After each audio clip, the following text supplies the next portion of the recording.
عندما نمرض تسهر لأجلنا، وعندما نضيق بابتسامة أو حضن منها ننسى معنى الألم.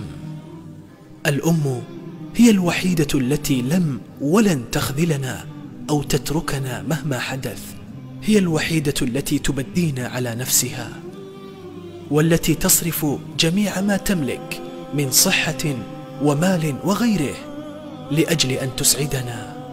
الأم هي من عانت 9 أشهر في حملنا. الأم هي من تحملت طيشنا وزلاتنا وتذمرنا. الأم هي من تحملت جميع الصعاب لأجل أن تجعلنا بأحسن حال. الأم هي من ربتنا وأحسنت في تربيتنا وجعلتنا نشكر الله ليلا ونهارا على نعمة الأم. أماه عذرا، ف28 حرفا لا يستطيعون أن يوفوا حقك، فأنت أعظم من أن تصفك مجرد حروف.